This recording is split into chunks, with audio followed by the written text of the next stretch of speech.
So before we go ahead to the next question, last lecture का जो last question था, few of you still have doubts in this, तो पहले discuss कर लेंगे. A man grows into a giant. Man grows into a giant such that his linear dimensions increase by a factor of 9, assuming that his density remains same. The stress in the leg will change by a factor of. तो अगर आपको याद होगा हमने ये question कैसे solve किया था, याद है क्या आपको? What is stress? Force upon area. What is force? Its own weight. Own weight मतलब mg. What is mass? Volume into density. अब थोड़ा सा अच्छे समझ लो. मैंने पिछले क्वेश्चन में, इफ यू रिमेम्बर, मैंने पिछले क्वेश्चन में मैन को क्यूब मान लिया था. क्यूब मान सकते हो. If you want, you can imagine the man to be a cube. If you don't want, do not imagine the man to be a cube. कोई फर्क नहीं पड़ता है, answer will be the same. तो अभी मैं दूसरा अप्रोच दे रहा हूँ. अगर तुम क्यूब नहीं मानते हो तो मैन को कम से कम 3D स्ट्रक्चर तो मानना ही पड़ेगा. तो 3D स्ट्रक्चर है तो यहाँ पे बेसिकली 3 डायमेंशंस है. एक है लेंथ, एक है विड्थ. तो यू हैव लेंथ, तो मान लेते हैं दिस इज हाइट, मतलब विच इज लेंथ. इसको लेंथ बोल दो, इसको विड्थ बोल दो. Width you can call this as like width w. एक काम करो, इसको b बोल देते हैं. और इसको जो नाम देना है you can give it any name. If you want to say h, whatever it is, जो भी नाम देना है. थिकनेस है, t देना है तो t नाम दे दो, डज नॉट मैटर रियली. तो क्यूब मानोगे तो काम आसान होगा, क्योंकि क्यूब मानोगे तो ये भी एल और वो भी है. लेकिन अगर तुम क्यूब नहीं मान रहे हो तो तुमको ये तीनों वेरिएबल्स का नाम अलग अलग करना पड़ेगा. Doesn't really matter. अभी ऐसा है, आपको बोला है stress increases by a factor of. Stress is force upon area. Force is mg upon area. Stress हो जाए स्ट्रेस. तो स्ट्रेस का फॉर्मूला पहले बना लेते हैं. What is mass? Volume into density. Volume into density, बराबर. अब इन्होंने क्या बोला है? Density is constant. बोला गया ऐसा, डेंसिटी इज कांस्टेंट. पक्का? ऐसा मैं नहीं बोल रहा, क्वेश्चन बोल रहा है. Assuming that the density remains same, मतलब डेंसिटी कांस्टेंट, जी कांस्टेंट. तो ये दोनों तो कांस्टेंट हो गए. मतलब स्ट्रेस किस पे डिपेंड करेगा? वॉल्यूम और एरिया पे. तो प्रोपोर्शनलिटी करोगे तो ऐसा आएगा. तो this is what you will get. Okay, then stress 2 upon stress 1 equals to, directly proportional किसको है? वॉल्यूम को. तो V2 अपॉन V1, और इनवर्स किसके साथ है? एरिया के साथ. तो A1 upon what is the volume in the second case? What is the volume of the structure? L into B into T. तो L2 B2 T2 upon L1 B1 T1. Area किसका? Leg area. Leg, तो leg तो base बनेगा ना, ये उसका height है. तो what is the area? B into T.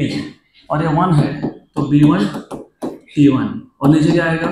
B2 T2. पक्का? श्योर.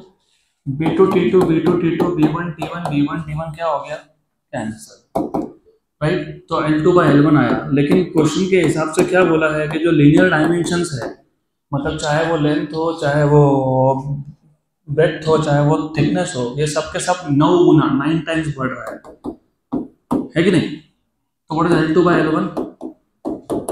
9. तो ये जो स्ट्रेस 2 अपॉन स्ट्रेस 1 था, ये क्या था? L2 by L1. लेकिन L2 by L1 का वैल्यू क्या है? 9. तो therefore from 1 and 2, from equation number 1 and 2,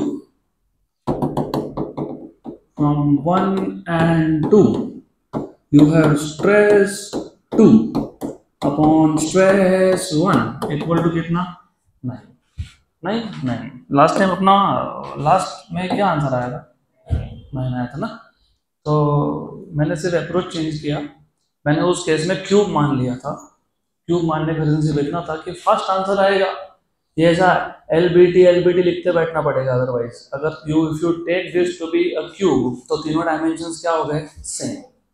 तो सीधा सीधा वो एल मतलब यहीं पे बता देता हूँ, एल क्यूब और एरिया क्या होगा, एल स्क्वायर, क्योंकि वहां पे बेस क्या बनेगा, square. What is the area of square, L square. तो L cube by L square, तो प्रोपोर्शनल किसको जाएगा, वो एल को। तो डायरेक्टली था ना, स्ट्रेस प्रोपोर्शनल टू एल, तो stress two upon stress will be L two by L one. Good. So this is the second approach. So we'll move ahead to the next question now. A wire when suspended vertically from one of its ends is stretched by attaching a weight of 200 Newton to the lower end. The weight stretches the wire by 1 mm. Then the elastic energy stored in the wire is. Joke है joke. हमारे पास एक wire है, उसका एक and हमने fix कर दिया, दूसरे एंड पे एक लोड लगा दिया 200 न्यूटन का, 200 न्यूटन का, this is load to the lower end. और इस लोड की वजह से उसका एलोंगेशन कितना हुआ, 1 mm। और आपको पूछा है elastic energy stored in the wire. What is the formula of elastic energy stored in the wire, half load into extension. How much is load, 200। How much extension, 1 mm। mm मतलब कितना, 10⁻³ 1s और 100s are 10⁻² और 10⁻³ 10⁻⁻1। Okay done, 0.1 joule करना option है। तो question number 8 और question number 10, ये दो question again thermal properties of matter जब होगा तब हम सॉल्व करेंगे। तो 3 क्वेश्चन हो गया, पहले एक क्वेश्चन था, अब ये 2 और क्वेश्चन है जिसके लिए आपको थर्मल एक्सपेंशन का नॉलेज होना चाहिए।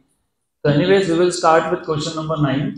A solid sphere of radius r, made of a soft material of bulk modulus k, is surrounded by a liquid in a cylindrical container. अच्छा क्वेश्चन है, तो थोड़ा सा अच्छे से पढ़ भी लो।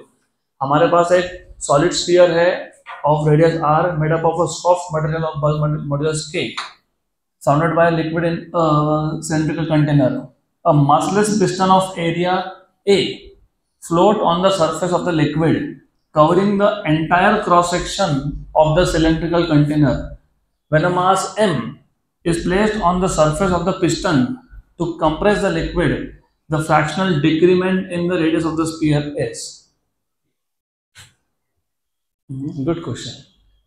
क्वेश्चन कुछ भी नहीं है, 3 स्टेप का आंसर है, लेकिन क्वेश्चन जिस तरीके से पूछा है उसमें आपको थोड़ा सा कंफ्यूजन हो सकता है। तो मैं पहले तुमको क्वेश्चन समझा देता हूँ। It is a simple question.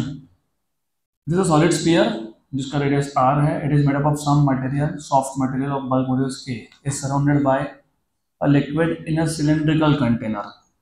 ठीक है, तो सबसे पहले let us imagine this is a liquid. ये लिक्विड है एक सिलिंड्रिकल कंटेनर में। So this liquid is in a cylindrical container, ऐसा है। तो liquid is in cylindrical container.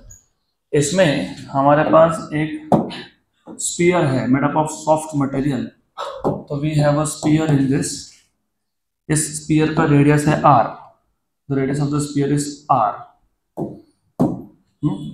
अब आगे क्या बोला है, a massless piston of area A float on the surface of the liquid covering entire cross section of the cylindrical container। हमारे पास एक पिस्टन है, पिस्टन, और ये पिस्टन कैसा है, मासलेस है। पिस्टन का खुद का मास लेना है क्या, नहीं। मतलब ये जो मास है, ये जो पिस्टन है मासलेस है, मतलब इसका वेट है क्या, नहीं। यहाँ तक क्लियर, पक्का। अब आगे क्या बोला है इसके आगे बोला है when a mass m is placed on the surface of the piston to compress the liquid। इसके ऊपर मैंने एक ब्लॉक रख दिया जिसका मास है m। It is placed on the piston to compress the liquid. The fractional decrement in the radius of the sphere will be, जो sphere है इसका रेडियस कितना टाइम्स कम होगा। फ्रैक्शनल डिक्रीमेंट मतलब delta r by r। Fractional decrement is delta r by r। याद है कि मैंने पिछले लेक्चर में बताया था आपको relative change, percentage change. What is relative change, change upon original value. What is percentage change, change upon original into 100। Very good. तो अभी क्वेश्चन समझा। सिलेंडर था, उसमें लिक्विड था, उसमें स्फीयर था, स्फीयर का रेडियस r है, बल्क मॉड्यूलस k है, इसके ऊपर एक मासलेस पिस्टन रख दिया। मासलेस पिस्टन है मतलब पिस्टन का वेट नहीं है, उसके ऊपर एक ब्लॉक रख दिया जिसका मास क्या है m। अब ये m रखने के बाद लिक्विड कंप्रेस होगा और लिक्विड कंप्रेस होने की वजह से ये बॉल भी कंप्रेस होगा, स्फीयर भी कंप्रेस होगा। तो what is the fractional decrement in the radius? तो any rough idea how do you solve? पहले तो बताओ ये क्वेश्चन कौन से टाइप के मॉडुलस के साथ रिलेटेड है? Bulk modulus. Very good. तो remember bulk modulus is change in pressure upon delta we by V, है ना? डेल्टा वी बाई वी बोल दो, डीवी बाई वी बोल दो, एक ही बात, doesn't matter really, does not matter. तो delta we by V equal to DP by K, equation number 1। पक्का पक्का? चलो एक स्टेप और बढ़ाता हूँ, फिर इक्वेशन नंबर 1 बोलते हैं। What is pressure? Force upon area, force upon, और ये जो पिस्टन है ना इसका एरिया तुमको दिया हुआ है। तो delta we by V equals to force upon small A, ऐसा क्वेश्चन में बोला है। पिस्टन का एरिया स्मॉल ए है और आंसर में देखो ए ए ऐसा दिख रहा है। तो force upon area is pressure into K. What is the force which is producing pressure? mg।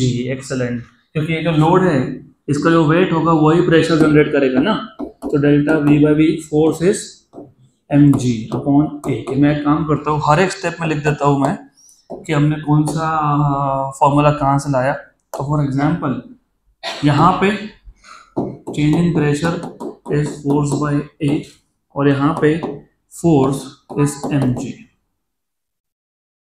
Force equals to आ जाएगा mg। पक्का? अब इसको बोल दो इक्वेशन नंबर 1। अब इसको ऐसा ही रखना। Then what is volume of a sphere? 4/3 pi r cube. सही है ना? Remember what is delta we by v from chapter number 1। अगर z equals to a raise to n होगा तो फिर डेल्टा z बाई जेड क्या होता है? n into delta a by a। अगर z equals to some constant into a raise to n होगा तो डेल्टा z बाई जेड क्या होता है? n into delta a by a। तो is it not a constant? 4 pi by 3 क्या है? Constant. तो ये z हो गया, तो delta z by z is 3 delta r by r, equation number 2। From equation number 1 and 2, 1 and 2 left hand side same है क्या? हाँ, तो राइट हैंड साइड सेम होगा क्या? हाँ। From 1 and 2 you have mg upon ak equals to 3 delta r by r। Therefore, you have delta r by r equals to mg upon 3ak। सही है? तो देखो तो mg upon 3ak कहाँ पे है? Option A. चलो अगला क्वेश्चन, नेक्स्ट क्वेश्चन। अब ये क्वेश्चन भी as I told you to solve this question we need to know thermal expansion. तो हम लोग अभी जाएंगे जेईई मेंस के होम बेस सेक्शन पे। पहला question, a load of mass m kg is suspended from a steel wire of length 2 metre and radius 1 mm in Searle's apparatus experiment. The increase in length produced in the wire is 4 mm. Now the load is fully immersed in a liquid of relative density 2. The relative density of the material of load is 8. The new value of increase in length of the steel wire is 2019 का PYQ है, important question है, simple question है of course। अब थोड़ा सा सिर्फ तुमको कुछ नए एक दो चीजें पता होनी चाहिए। पहले तो क्वेश्चन एक बार वापस समझ लेते हैं। हमारे पास एक लोड है ऑफ मास m जिसको हमने एक स्टील वायर से सस्पेंड कर दिया और उस स्टील वायर का लेंथ कितना था? 2 मीटर। रेडियस कितना था? 1 mm, राइट? और एलोंगेशन कितना प्रोड्यूस हुआ? 4 mm। तो एक काम करेंगे, मैं डायग्राम भी ड्रॉ कर देता हूँ just for you to understand. तो we have let us say rigid support इस रिजिड सपोर्ट से हम लोगों ने एक वायर को कर दिया सस्पेंड, इस वायर के नीचे हमने लगा दिया एक लोड, तो we have a load below this, तो यहाँ पे एक लोड लगा दिया m kg का load. Now because of this load there is extension produce in the wire. तो आपको दिया क्या क्या है, सबसे पहले आपको दिया है force in the first case mg, what else is given to you, length in the first case 2 meter original length, radius of wire 1 mm, good, then increase in the length small l1 कितना दिया हुआ है 4 mm, this is what is given to you। और case 1 में surrounding medium जो है वो air है, एयर भूलना मत, सराउंडिंग मीडियम इज एयर। अब आ जाता है case 2, case 2 surrounding medium air था, भूलना नहीं, यहाँ पे सराउंडिंग इज एयर। और केस 2 में आपको ऐसा बोला है कि सेम सेटअप को हमने, सेम सेटअप है, now the load is fully immersed in a liquid of radio density 2। अब इस लोड को, सिर्फ इस लोड को तुम इमर्स कर रहे हो in some liquid of relative density. मैं बताता हूँ what is the meaning of relative density, but you need to just know this now, this is a liquid surrounding. अभी सबसे पहले you need to know what is relative density, तो मैं यहाँ पे लिख देता हूँ what is relative density. Normally जब तुम डेंसिटी की बात करते हो, what is density by the way, mass upon volume, okay. तो जब भी हम एक सब्सटेंस का डेंसिटी निकालते हैं, for example water, what is density of water 1000 kilogram per metre cube. पहले तो डेंसिटी का एग्जैक्ट मतलब समझ लो, पहले तो डेंसिटी का एग्जैक्ट मतलब समझ लो। अगर मेरे पास 1 metre by 1 metre by 1 metre का क्यूब हो, उसको मैं अगर कंप्लीटली फिल कर देता हूँ वाटर से, तो पूरा 1000 kg वाटर उसमें जाएगा। That is what is the meaning of density. जब तुम डेंसिटी कैलकुलेट कर रहे थे तब सराउंडिंग में एयर था, क्या था, एयर, और एयर का डेंसिटी होता है 1, क्या होता है 1 किलोग्राम पर मीटर क्यूब। तो जब तुम नॉर्मली बोलते हो ना density of water is 1000, density of mercury is 13600, density of some substance is this value, तो वो तुमने तब मेजर किया जब सराउंडिंग में क्या था, एयर। अब अगर मैं सेम सब्सटेंस का डेंसिटी मेजर करूं with surrounding as water, surrounding as, उसको बोलते हो रिलेटिव डेंसिटी। क्या बोलते हैं उसको, तो रिलेटिव डेंसिटी का और एक नाम है, इसको स्पेसिफिक ग्रेविटी भी बोलते हैं। तो किसी क्वेश्चन में अगर स्पेसिफिक ग्रेविटी बोल दे तो फिर पता होना चाहिए कि यही तो रिलेटिव डेंसिटी है। It is density of substance, density of substance upon density of water, upon density of water. थोड़ा मैं डिटेल में बताऊंगा क्योंकि वंस एंड फॉर ऑल एक बार समझ लो, बार बार उस कॉन्सेप्ट को फिर याद रखना, it becomes little hectic. What is density of water with respect to air, कितना 1000 kilogram per metre cube. What is relative density of water itself, कितना आएगा 1, क्यों, क्योंकि डेफिनेशन क्या है, density of substance upon density of water. अगर खुद substance ही वाटर है तो density of water upon density of water कितना हो जाएगा 1। What is density of mercury 13600 with respect to air, kilogram per meter cube. What is density of mercury with respect to water? 13600 upon density of water is 1000. तो 13600 upon 1000 कितना हो गया 13.6। ये अभी याद रखना, नहीं तो ये क्वेश्चन नहीं सॉल्व होगा। और ऐसे 3 से 4 टाइप के क्वेश्चन आते हैं जिसमें रिलेटिव डेंसिटी ये वर्ड यूज हुआ होता है, तो you have to know this now, तुमको यह भी पता होना ही चाहिए। अभी इसके आगे हमेशा यू मस्ट नो, केमिस्ट्री में भी लगता है if I am not wrong, लगता है क्या, हाँ, गुड, तो याद रखना इसको। देन अब आए थे हमारे क्वेश्चन पे ऑफिस। क्वेश्चन में ये बोला था कि जो सेटअप था उसमें से जो सिर्फ लोड है उसको मैंने लिक्विड में डाल दिया, तो what is a new value in increase in length, तो लेंथ चेंज इन लेंथ, नया वैल्यू कितना आया, पहले कितना था 4 mm, तो L2 पूछा है, क्या पूछा है L2 बराबर। तो अभी देखो सबसे पहले यू हैव टू अंडरस्टैंड, हमको यहाँ पे L2 फाइंड करना है। अभी L2 कहाँ से आएगा? ये वायर और ये वायर सेम है क्या? हाँ, तो यंग्स मॉड्यूलस क्या है? कांस्टेंट। क्या है? इसका लेंथ सेम है क्या? हाँ, तो L क्या है? कांस्टेंट। ओरिजिनल लेंथ की बात कर रहा हूँ, चेंजिंग लेंथ में। इसका रेडियस सेम है क्या? हाँ, तो एरिया भी क्या है? कांस्टेंट। क्या है? कांस्टेंट। ये याद रखना। You remember what is the formula of Young's modulus?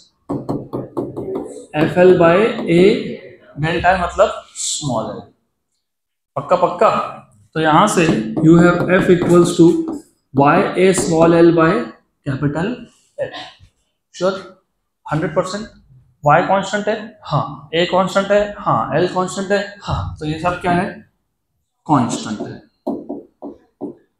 इसका मतलब जो स्मॉल l है वो सिर्फ किस पे डिपेंड कर रहा है? फोर्स पे। और फोर्स किस पे डिपेंड करता है? लोड, मतलब m पे। फोर्स क्या होता है? mg होता है कि नहीं?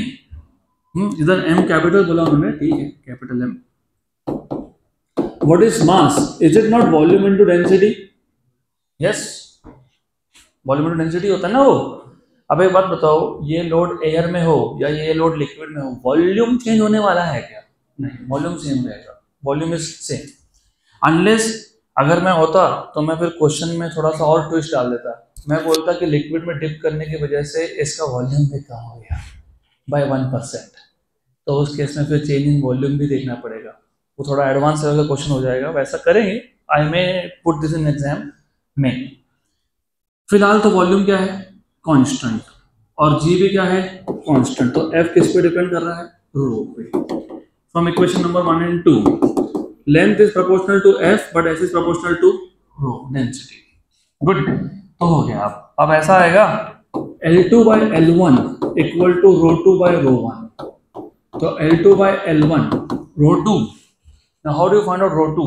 पहली बात तो ρ1 जो होगा वो रो है। किसका रो है? वो ब्लॉक का डेंसिटी है। क्योंकि अभी बोला कि फिर एयर का क्या काम? What is density of air? और ये मेटल है, मेटल का density is very high, thousands में होता है वो। 15,000, 20,000, 30,000। तो 30,000 के सामने 1 क्या है? कुछ नहीं है। तो हम लोग जब एयर में था तो डेंसिटी सिर्फ किसका लेते हैं? ब्लॉक का। किसका लेते हैं? ब्लॉक का। और यहाँ पे लेते हैं density of block minus density of the surrounding liquid. लेकिन कौन सा डेंसिटी? रिलेटिव। कौन सा? रिलेटिव डेंसिटी में मैंने क्या बोला? क्या होता है? Density of substance upon density of water. Density of water है कि नहीं? बराबर। सही आ रहा है। Is okay, it's good. L2 by L1। What is relative density of the block? दिया है कोई क्वेश्चन पढ़ो, 2 नहीं दिया। Relative density of material of load कितना है? 8। लिक्विड का कितना है? 2। बराबर। तो ये कितना है? 8। ये कितना है? 2। और ये कितना है? 8। बराबर। How much is this? 6/8 मतलब कितना? 3/4। तो L2 इक्वल्स टू 3/4 L1। और L1 की वैल्यू कितनी थी? अरे 0 पॉइंट कहाँ से आ गया? 0 पॉइंट? ये देखो क्या दिया हुआ है? 4 mm। क्या दिया हुआ है? 4 mm। तो ये हो गया। तो कितना आना चाहिए? ऑप्शन है।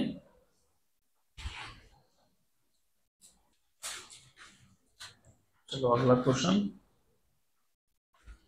Next question.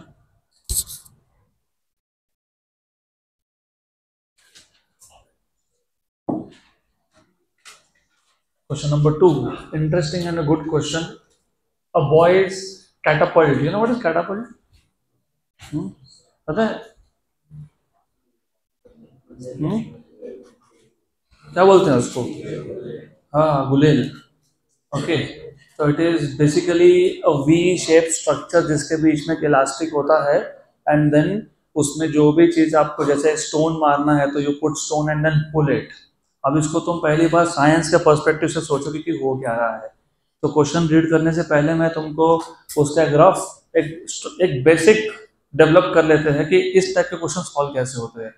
तो जो गुलेल है उसमें आपने स्टोन रखा और उसको खींचा मतलब तुमने वर्क किया किस पे? वो रबर पे। तो वो जो वर्क डन तुमने किया मैकेनिकल वर्क वो रबर में स्टोर हो गया इन the form of potential energy. What is the formula of elastic potential energy? Half load into extension.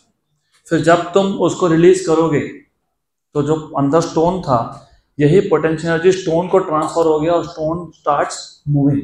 मतलब ये पोटेंशियल एनर्जी किसको मिल गया? स्टोन को, in the form of kinetic energy. तो potential energy equal to kinetic energy, इस type के ही formula यहाँ पे लगते हैं। डन। तो क्वेश्चन डिफिकल्ट लग रहा होगा, कुछ भी नहीं है question. A boy's catapult is made of rubber cord which is 42 centimeter long. 42 centimeter long. तो 42 सेंटीमीटर लेंथ का वो रबर कैटापल्ट है with 6 mm diameter. Diameter is 6 mm, radius is 3 mm. Area pi are square से मिल जाएगा। End of negligible mass, तो वो rubber Catapult का खुद का मास नहीं है। A boy keeps a stone weighing 0.02 kg. The mass of the stone is 2 into 10 raised to minus 2 kg and stretches the cord by 20 centimeters. Stretches the cord by 20 centimeter मतलब elongation of the cord. Small l बोल दो क्या delta l बोल दो, एक ही बात है। कितना है? 20 centimeter. By applying a constant force, when released, the stone flies off with a velocity of 20 meter per second. 20 meter per second. Neglect the change in the area of cross section, क्योंकि जब तुम cord को, rubber cord को खींचोगे, stretch होगा, तो याद है क्या लैटरल स्ट्रेन भी होता है। मतलब लॉन्गिट्यूडनल एलोंगेशन के साथ, लेंथ बढ़ने के साथ थिकनेस क्या होता है? कम। वो निग्लेक्ट करने के लिए बोल रहा है तुमको। Neglect the change in area of cross section of the cord while straight. The Young's modulus of rubber is close to. Young's modulus of rubber is close to. तो इन दिस केस ऐसे type के question हमेशा आपका जो starting point है वो यही होता है कि elastic potential energy stored in rubber, elastic potential energy of rubber is equal to kinetic energy of stone. Kinetic energy of stone यहीं से स्टार्ट करना हमेशा। Good. This is half load into extension. This is half mv square. तो half तो cancel हो गया। तुमको चाहिए था y। अब ये y कहाँ से आएगा? पहले एक काम करो, FL equal to mv square लिख दो equation 1। But as you know y equals to FL by a। तो यहाँ से f मिल जाएगा तुमको। What is f from here? y a small l by capital L। तो f equals to y a small l by capital L। Equation number 2। therefore from equation number 1 and 2 you have f की जगह पे क्या लिखोगे? y a small l by l और एक l already था तो क्या बन गया? l स्क्वायर इक्वल टू क्या होगा? mv square. तुमको क्या चाहिए था? y।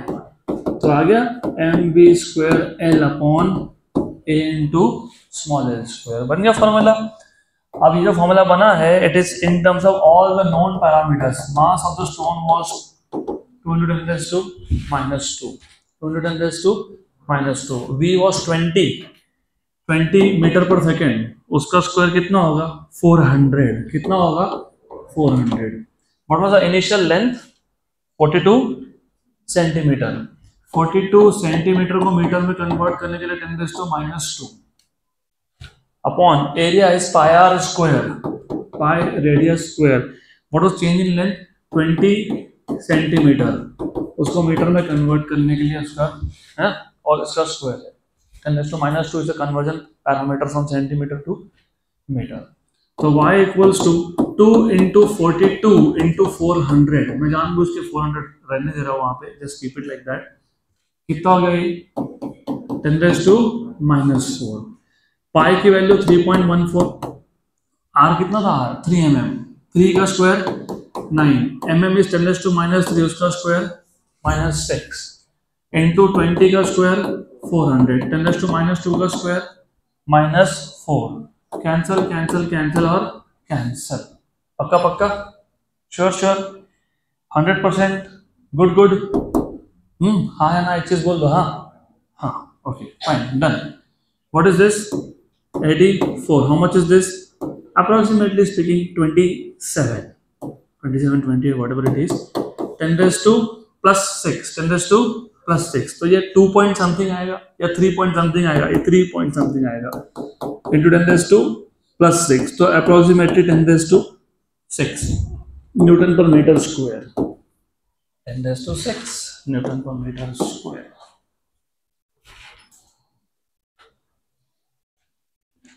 Next question. तो questions are not really difficult, सिर्फ कॉन्सेप्ट पता होना जरूरी है, फॉर्मूला तो बन जाता है. ये कॉन्सेप्ट पता होगा तो फिर अपने आप फॉर्मूला बन जाएगा. अगला क्वेश्चन 2019 का पीवाई को, ये भी a steel wire having a radius of 2 mm. Radius दिया है तुमको, रेडियस दिया है तुमको, तो उससे तुमको एरिया मिल सकता है. Carrying a load of 4 kg. तो लोड 4 kg है तो वेट mg है, मतलब 4g is hanging from a ceiling. Given that g की वैल्यू 3.1 pi बोला है metre per second square. What will be the tensile stress that would be developed in the wire? Simple सा question है, tensile stress पूछा है. What is tensile stress formula? What is the formula of tensile stress? Force upon area. सही है. What is force? mg upon area क्या है? pi r square. m की value 4 और g की वैल्यू 3.1 पाई अपॉन पाई, और radius कितना दिया है? 2 mm, मतलब 2 × 10⁻³ का स्क्वायर. पाई और पाई हो गया cancel. How much is 4 × 3.1? 12.4. 12.4 upon 4. एक काम करना ना, इसको उड़ा दो ना सीधा सीधा. ये 4 और नीचे 4 है कि नहीं, तो क्यों मेहनत करनी है इतनी. So you have 4 × 3.1 upon 4 × 10⁻⁻6. 4 4 हो गया कैंसल. तो 3.1 × 10⁻⁶. 3.1 × 10⁻⁶ न्यूटन पर मीटर स्क्वायर. न्यूटन पर मीटर स्क्वायर. 3.1 × 10⁻⁶ न्यूटन पर metre square.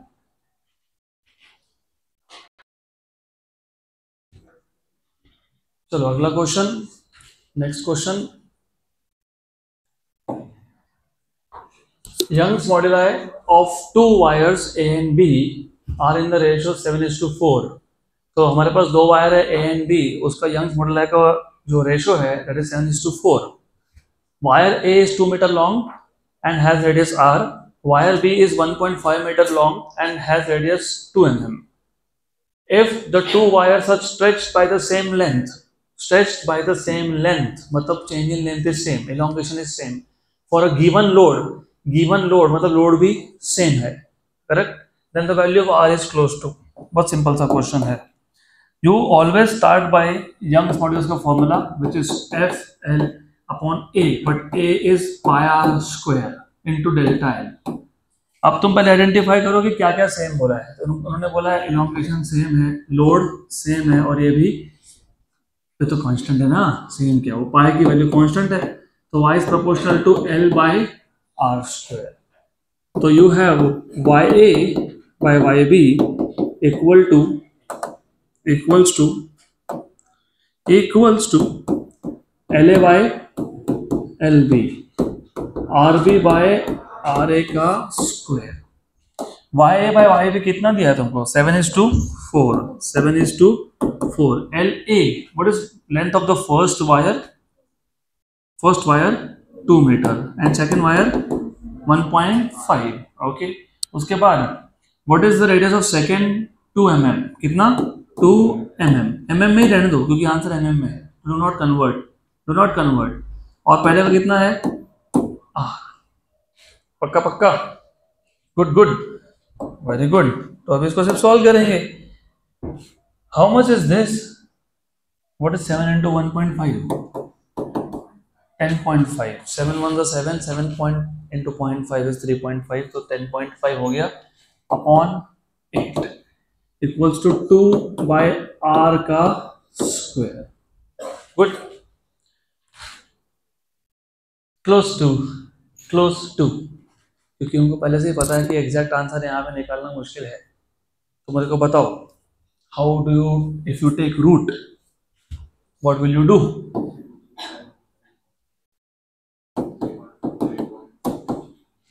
What will you do?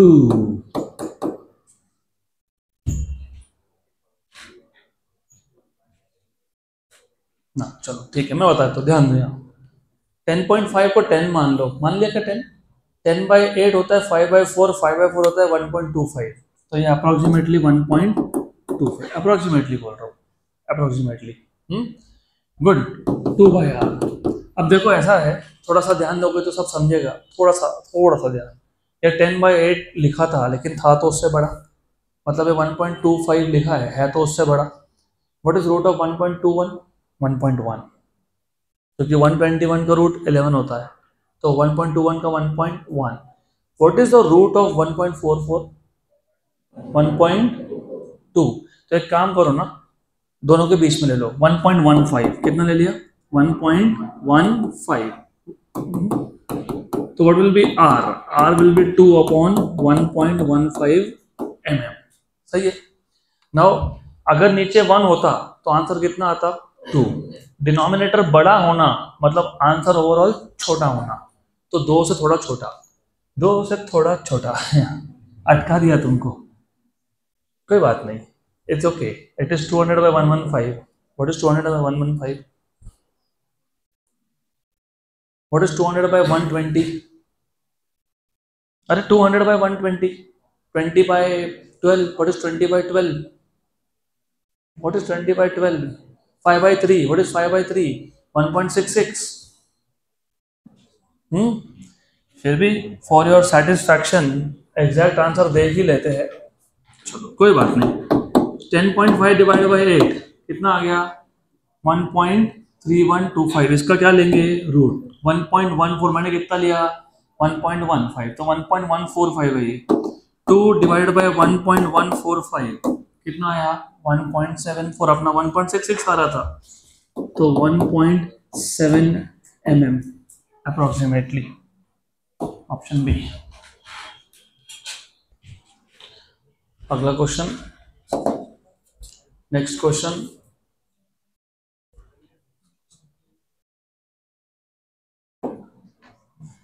The elastic limit. What is elastic limit? भूल गए सब कुछ। Elastic limit is the maximum value of stress up to which stress is directly proportional to strain. तो elastic limit, ये stress का value है, ये पता होगा तो ये क्वेश्चन सॉल्व होगा, नहीं तो सॉल्व नहीं होगा। The elastic limit of brass is 379 MPa। चलो तुमको नहीं भी याद हो, elastic limit is the value of stress, लेकिन PA मतलब पास्कल, पास्कल मतलब न्यूटन पर मीटर स्क्वायर, न्यूटन पर मीटर स्क्वायर मतलब फोर्स अपॉन एरिया, मतलब वो स्ट्रेस का वैल्यू है। और M stand for mega, mega मतलब million, 10⁶। What should be the minimum diameter of brass rod if it is to support a 400 Newton load without exceeding its elastic limit? मतलब elastic limit के अंदर रह के what should be the value of diameter, minimum diameter of the rod, so that it can support a load of 400 Newton? क्या simple सा question है। आपको stress की वैल्यू दी है, हाँ कि ना? हाँ, मतलब तुमको फोर्स अपॉन एरिया की वैल्यू दी है, कितनी दी है? 379 × 10⁶। M stands for mega, capital M is mega, तो स्मॉल m इज मिली, 10⁻³ ये कैपिटल M है। और ये फोर्स कितना दिया हुआ है? 400 अपॉन एरिया इज πr², मतलब πd²/4, क्योंकि तुमको डायमीटर ही पूछा था। तो 379 × 10⁶। तुमको d² चाहिए था, हाँ कि ना? हाँ, इसको ऊपर भेज दो। 4 × 400 upon pi into 379 × 10⁶ equals to क्या आ गया? d²। गुड। अभी इसको कर लेते हैं हम लोग सॉल्व। और जरा आंसर्स पहले देख लेते हैं, आसपास में अगर नहीं होंगे तो फिर अप्रोक्सीमेशन कर सकते हैं, ज़्यादा आसपास में नहीं है तो फाइन, कोई दिक्कत नहीं। फिर एक काम करना, ये कितना है, इसको 400 मान लो। क्या मान लिया? 400 गया गया। 4/π 4/3 4/3 4/3 होता है 1.3333। कितना होता है 1.3333। ये पाए जो है पाए, ये पाए को 3 मान लिया, थोड़ा सा 3 से बड़ा है लेकिन मान भी लिया, तो 1.3 आ जाएगा आंसर। नहीं वैसे अभी ये प्रॉब्लम क्रिएट करेगा तुम्हारे लिए, तो एग्जैक्ट ही करना पड़ेगा। This will create issues for you. चलो ठीक है, नो इश्यूज, कोई दिक्कत नहीं है। तो 4/π को कितना मान लिया 1.33333333 इंटू 10⁻⁻⁶। अभी पिछले क्वेश्चन में देखा था हमने, अभी देखा इसका रूट 1.16 होता है। कितना होता है 1.16। अभी तो मैंने बताया आपको 1.21 का रूट कितना होता है 1.1। 1.44 का कितना होता है 1.2। ये नंबर इन बिटवीन है, तो 1.15 के आसपास आएगा कि नहीं आएगा। हाँ, तो इसका अप्रोक्सीमेट आ जाएगा 1.15 इंटू 10⁻⁻3। ये डी स्क्वायर था, ये डी है, रूट ले लिया मैंने। तो ये अप्रोक्सीमेटली होगा 1.15 mm, अप्रोक्सीमेटली 1.16।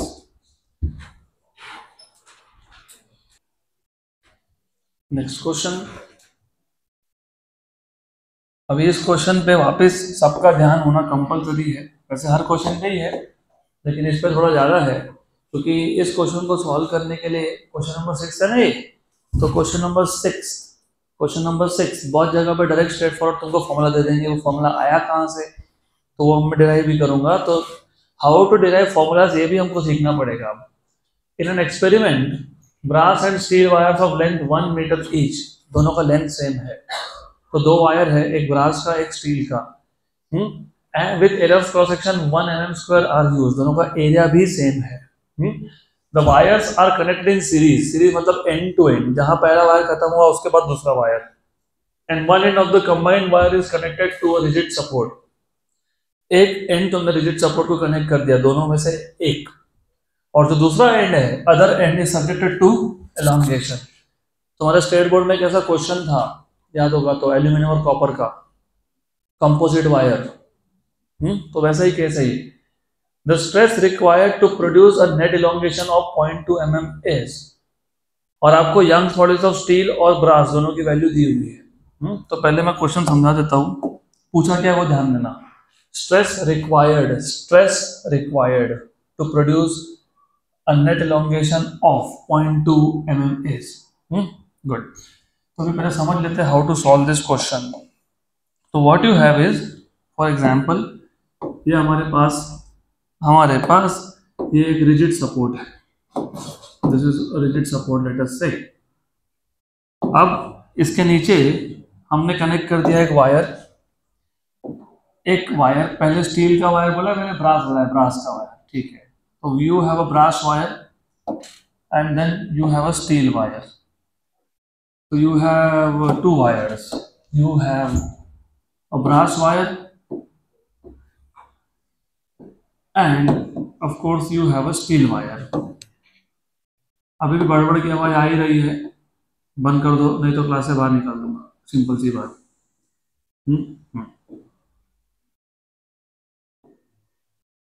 ओके, और area of cross section same बना था, लेंथ भी सेम बना था, तो this is how they are connected.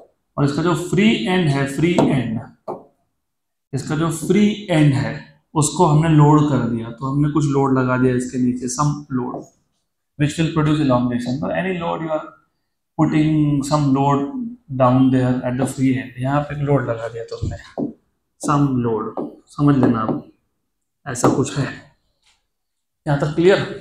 अब going back to the question, इस क्वेश्चन में क्या क्या सेम बोला है, लेंथ, दोनों का लेंथ और दोनों का area of cross section same बोला है। तो remember what is constant, it is important. Length is constant, capital L is constant, area of cross section is constant।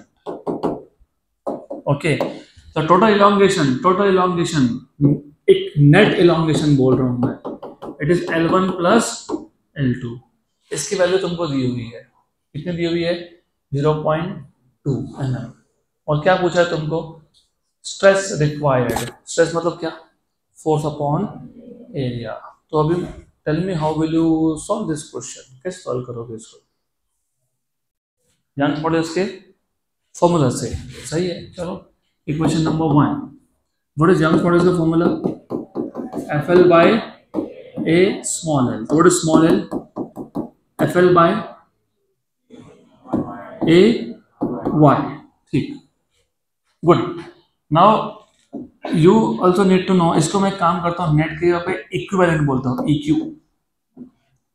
इसकी वैल्यू हमको पता है, वो हम लोग बाद में यूज करेंगे, जितना भी दिया होगा पॉइंट हमें बाद में यूज करेंगे. इक्विवेलेंट मतलब क्या होता है कि जब मैंने दोनों वायर को कंबाइन करके सिंगल वायर बना दिया तब उसका एलोंगेशन कितना. तो इक्विवेलेंट अब लिखूंगा मैं, ये एल का फॉर्मूला है, क्या है? FL बाय, हाँ वेरी गुड. तो यहाँ पे F L equivalent upon A Y equivalent, yes और नो? अब बोलोगे ये F और A को इक्विवेलेंट क्यों नहीं लिखा? दोनों वायर पे फोर्स क्या है? सेम. दोनों वायर का एरिया क्या था? सेम. लेकिन जब तुमने सीरीज में लगाया तो एरिया तो चेंज नहीं हुआ, लेंथ चेंज हो गया ना. इसका लेंथ L, इसका लेंथ L, तो लेंथ कितना हो गया? 2L. अगर पैरेलल में लगाते तो लेंथ सेम होता लेकिन एरिया डबल हो जाता. ऐसा लगाते तो डबल होता कि नहीं एरिया? तो सीरीज में लगाया तो क्या डबल? लेंथ. क्या सेम? एरिया. और पैरेलल में लगाया तो क्या डबल? एरिया. और what is same? Length. Good. तो पहले ये पता होना चाहिए. देन अब ये L इक्विवेलेंट बन गया, इक्वल टू क्या? L1. L1 क्या आएगा? FL upon A Y1. अब F सेम है क्योंकि जो पहले वायर पे फोर्स है वही दूसरे वायर पे है, तो F सेम है. L दोनों का सेम था, हाँ. ये दोनों का सेम था, हाँ. दोनों का यंग्स मॉडुलस सेम है ना, क्योंकि पहला वायर ब्रास का था, दूसरा किसका था? स्टील का. तो FL बाय A Y2, हाँ कि ना? हाँ. What is L equivalent? 2L. क्यों? इसका लेंथ कितना था? L. इसका कितना था? L. तो टोटल कितना हो गया? 2L. तो 2L अपॉन AY इक्विवेलेंट. इसमें से क्या कॉमन आया? FL बाय A, तो 1 by Y1 plus 1 by Y2. क्या क्या कैंसिल हो गया? हो गया कैंसिल. तो 2 अपॉन Y equivalent equals to 1 by Y1 plus 1 by Y2. Cross multiply कर लो इसको, क्रॉस क्रॉस. 2 अपॉन Y equivalent equal to Y2 plus Y1, मतलब Y1 प्लस Y2 अपॉन क्या? Y1 into Y2. उल्टा, Y equivalent by 2 equals to क्या लिखोगे? Y1 Y2 upon Y1 plus Y2. और इस 2 को उठा के यहां रख देंगे. चलता है क्या? Okay, good. तो ये बन गया फॉर्मूला. अब बहुत जगह पे सीधा स्टार्ट ही यहां से किया. तो तुमको ये पता होना चाहिए ये फॉर्मूला आया कहां से, इसलिए मैंने डिराइव करके दिया है. तो यहां से आता है. अब हम लोग, आपको फाइंड क्या करना था?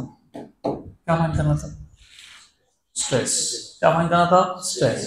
स्ट्रेस तो फोर्स अपॉन एरिया होता है, तो फोर्स अपॉन एरिया लाएंगे कैसे? What is Young's modulus? Stress upon strain, मतलब force by A upon change in length upon original length, change in length upon. लेकिन रिमेंबर ये वायर क्या है? इक्विवेलेंट है. मतलब क्या? दोनों वायर को ज्वाइन करने के बाद फोर्स चेंज हुआ था क्या? नहीं. एरिया चेंज हुआ था क्या? नहीं. लेकिन L इक्विवेलेंट की वैल्यू दी है क्या? 0.2. यस. ये कितना बोला है? What is L equivalent? L plus L, तो कितना लिखोगे वहां पे? 2L. तो ये यहाँ पे थोड़ा सा गड़बड़ कर दी तो गए. इक्वल टू क्या आया? 2 Y1 Y2 upon Y1 plus Y2. तो what is F by A from here? 2 Y1 Y2 upon Y1 plus Y2 into L equivalent upon capital L equivalent. बन गया फॉर्मूला. अब वैल्यू सब्स्टिट्यूट करो. What is the value of Y1? 120 into 10 raised to 9. Y2 60 into 10 raised to 9. Upon दोनों का addition. What is 120 plus 160? 180 into 10 raised to 9. अरे 10 raised to 9 common निकाल रहा हूँ ना मैं, तो जब ऐड करूंगा तो 10 raised to 9 क्या होगा? कॉमन. और ये L इक्विवेलेंट कितना दिया था? 0.2 mm. तो 2 into 10 raised to -4 mm का 10⁻³ और 0.2 का जो पॉइंट हटाया वो एक 10⁻⁻1 upon what is L equivalent 2 into L, 2 into L, लेकिन L कितना दिया हुआ है, L what is the length 1, तो ये 1 है। गुड। और थोड़े शॉर्टकट मेरे को भी मानना जरूरी है क्योंकि हर चीज में लिख के दूंगा तो देयर इज नो पॉइंट, तुम खुद को भी तो सोचना चाहिए ना। कैंसिल 1 जा 3 जा कैंसिल 1 जा 40 जा। ओके, तो F by A equal to, अब देखो ऐसा है, ये कितना है 8, बाकी कुछ बचा क्या, नहीं। 10⁻⁹ हाउ मच, 10⁻10 और -4 तो 10⁻6, 8 into 10⁻6 न्यूटन पर मीटर स्क्वायर, 8 into 10⁻6 न्यूटन पर मीटर। नेक्स्ट क्वेश्चन, अगला question, two steel wires have same length, वापस से कैपिटल L की वैल्यू सेम बोल दी, are suspended from a ceiling under the same load, force भी सेम बोल दिया। If the ratio of their energy stored per unit volume, what is energy stored का formula, energy stored per unit volume नहीं बोला मैंने, energy stored का formula half load into extension, और energy per unit volume के 3 formula थे, half stress into strain, stress square by 2y, दूसरा y by 2 into strain square। अब ये 3 फॉर्मूला याद रखना, क्या दिया है उसके हिसाब से डिसाइड करेंगे हम कि कौन सा फॉर्मूला यूज करना है। रेशियो ऑफ देयर डायमीटर पूछा है, ratio of their diameter area से आता है कि नहीं, हाँ कि ना, एरिया स्ट्रेस में आता है कि नहीं, हाँ, और 2 स्टील वायर, दोनों वायर कौन से है, तो यंग्स मॉड्यूलस कांस्टेंट हुआ कि नहीं, तो आपको फॉर्मूला यूज करना चाहिए stress square by 2y। Energy stored per unit volume is stress square by 2y। इन्होंने ये बोला है कि ratio of energy stored per unit volume is 1/4, y constant क्योंकि दोनों वायर क्या है, स्टील के, तो U is proportional to stress का स्क्वायर, हाँ कि ना, हाँ, लेकिन स्ट्रेस इधर लिख देता हूं ना, 1/2y, what is stress, force upon area, what is area, तुमको क्या पूछा है, रेशियो ऑफ डायमीटर, तो what is area, pi d square by 4, इसका क्या करोगे स्क्वायर, तो हमारा स्टेप्स बच जाएंगे। अब ये जो u का फॉर्मूला है, y कांस्टेंट है, हाँ, पाई तो नंबर है, हाँ, लोड सेम है, हाँ, 4 तो नंबर है, हाँ, तो d स्क्वायर का भी स्क्वायर, तो inversely proportional to d raise to 4, yes और नो, यस, तो d raise to 4 is proportional to 1/u, तो d1 by d2 raise to 4 raise to 4 equal to u2 by u1, u2 by इधर u1 by u2 दिया है, कितना दिया है 1:4, तो ये कितना हो जाएगा 4:1, हो गया 4:1, good. Then d1 by d2, ये पावर 4 का हटाना है तो क्या करोगे 1/4, हाँ कि ना, ये 1/4 को ऐसा लिख सकते हैं क्या, 1/2 रेज टू 1/2, हाँ लिख सकते हैं, ये कितना है 2 का 2 रेज टू हाफ मतलब कितना, root raise to 1, option D.